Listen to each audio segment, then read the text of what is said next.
Hello and welcome again to the Writer Review. This is Eric Correct Writer, and this week we're going to be taking a look back at the 2003 movie Lara Croft Tomb Raider: The Cradle of Life. Now, Lara Croft Tomb Raider: The Cradle of Life is the sequel to the original 2001 Lara Croft. It is an action-adventure movie that runs for an hour and 57 minutes long. It is directed by Jan de Bont. It is produced by Lloyd Levin and Lawrence Gordon. And the script was done by Steve D'Souza and James V. Hart. The score is done by Alan Silvestri.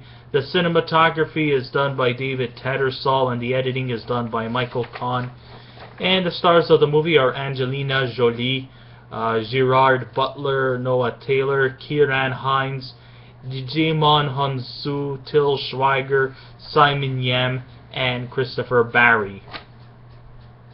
Thousands of years ago, Alexander the Great discovered the greatest source of life on Earth, the cradle of life, which actually could symbolize how human life came into fruition.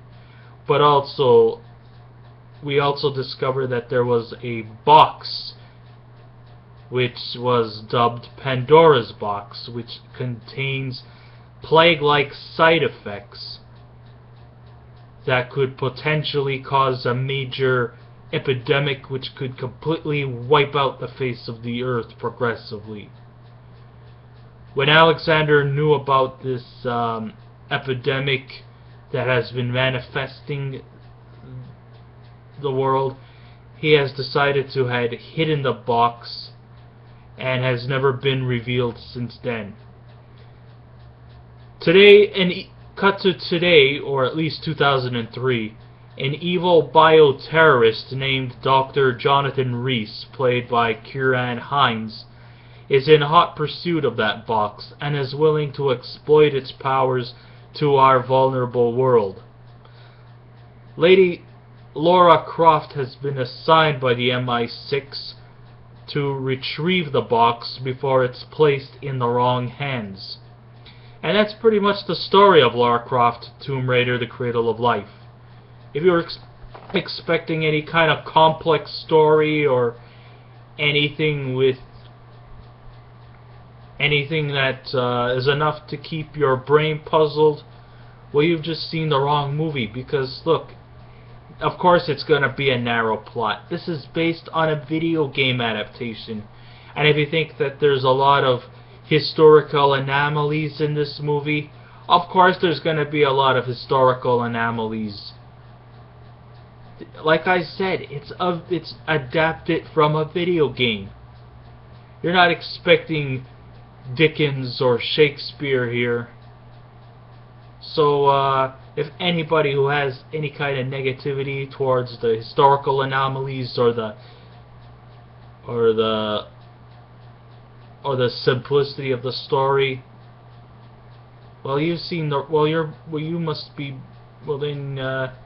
it's probably better off if you go look for something else, because what you see is what you get. The opening scene starts off like you would expect, set in the Santorini Islands off of Greece, where fishing boats are all around. Then all of a sudden a speeding jet ski appears on the scene and makes a flip onto one of the fishing boats. Sure enough, it's Lady Croft.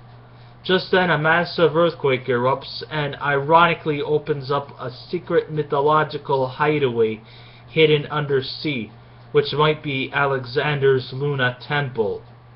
So Lady Croft and her crew get in their deep sea gear and start exploring the area in hopes to find the Cradle of Life.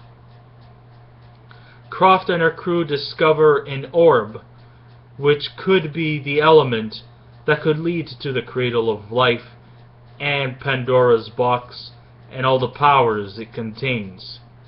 What Croft doesn't know is that the leader of an ancient Chinese gang called the Xie Ling, led by Chen Lo, played by Simon Yam, also has his mind set on the orb. It also appears as though the Xie Ling are also working for Dr. Reese. During the fight, he and his men grab Lady Croft and strand her in a cavern, And while this happens, the quake aftershock comes into effect and closes the temple down. The always resourceful Croft makes a miraculous escape as she hops onto a shark for safety. I mean, she actually punches a shark in the face and hops on it in order to escape. You know, in many ways, Lara Croft is like a mix kind of between Indiana Jones and James Bond, sort of, with a more feminine touch to it. Lady Croft's journey takes us around the world as she's assigned by the MI6, as Dr. Croft enlists a former British commandeer, now serving as a missionary, who has been incarcerated in Kazakhstan, named Terry Sheridan, played by Gerard Butler. If he promised to help her on her dangerous mission, she promised Sheridan his freedom, amnesty, £5 million, and a return to the British government. For if her mission fails, then Reese will have the power for world domination. The orb will open Pandora's box and unlock a mysterious disease which could lead to a potential global epidemic. The globe-hopping adventure takes us from Greece to China, to Hong Kong, and finally to Kenya, where it's claimed that the Cradle of Life is situated. What do I think about this movie? Well, I think video game aficionados will likely have their eyes set on this sequel to the Lara Croft video game adaptation, and might even like it better than its predecessor. Anglina Jolie is a great person to watch, as she's both intelligent and quite stunning to look at. But the thing that really makes her stand out is that she carries a big set of guns. Hey, come on, guys! We all know you're all smitten for foxy chicks with huge guns. I mean, this movie has several action scenes that could compare that to the more recent James Bond movies. If the Broccoli family wanted to change genders of Bond, she could very well be the next Bond. You know, maybe after Daniel Craig. Even though Jolie carries the bulk of the film, the supporting cast does a job just as well. A fine job just as well. Gerard Butler does a great job as Croft's partner, and shows that he's not just a sidekick to Croft on her dangerous adventures. He definitely has the physical toughness and the good-looking appeal, and is anything but a tag-along for the ride character. You know, he's also pretty much in on the action too, even though I don't like what happens in the end when he actually turns out to be a turncoat. Sure, the romance element between Sheridan and Croft were not needed, but I don't think it really ever hindered the film in the least. Many of the cast surely seems underdeveloped, as they could be just bullet shields towards our leading heroine. Ciaran Hinds is convincing as the evil genius, even if his bad guy role is kinda cliched. Evil guy, quest for world domination. Been there, done that. Go on. However, German actor Til Schweiger stands out as much needed comic relief as Reese's sidekick, Sean. And returning to the sequel are Christopher Barrie and Noah Taylor as Croft's technological experts, Hillary and Bryce. But they're really not that prominent in their roles. They're actually kind of more or less playing the sidekicks. And the same could be said for Djimon Hounsou as Croft's Kenyan companion, who also is like a translator, especially to the native chiefs in Kenya. It might sound a little bit of a cliche, but like I said, then again, his role as I forget his name. Anyhow, his role is pretty much formulaic, to say the least. The technical features are in sync with the big budget that came into making this sequel. It was actually $300 million worldwide. The stunts, the costumes, the cinematography, and the choreography was a first-class act in itself. And also a big shout-out to Jim Henson's Creature Workshop for providing some invigorating monsters when Laura and company enter into the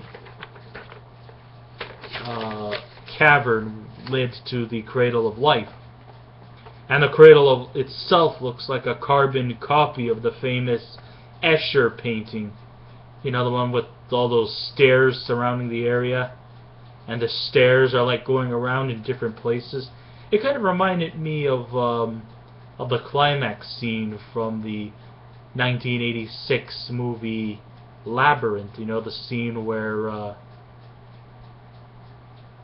Sarah, played by Jennifer Connelly, is trying to rescue Toby, and you know, David Bowie's going around from one flight of stairs to the other, and there's stairs going up and down and sideways and so on and so forth. That's kind of like what the Cradle of Life kind of looks like. Lara Croft Tomb Raider, the Cradle of Life, is something that both guys and girls can both enjoy.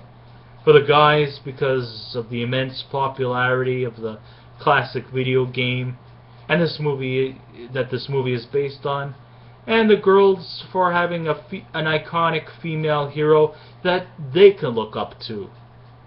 And to fans who love thrill-seeking sagas like Indiana Jones, James Bond, or even the Bourne series, well, they can also truly enjoy this film as well.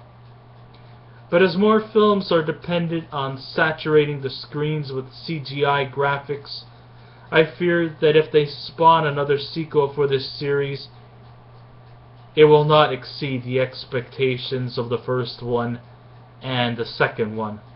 So let's not let this happen. So even though, yes, I enjoyed the movie tremendously, if I was to give it a scale out of 10, I would give it an 8.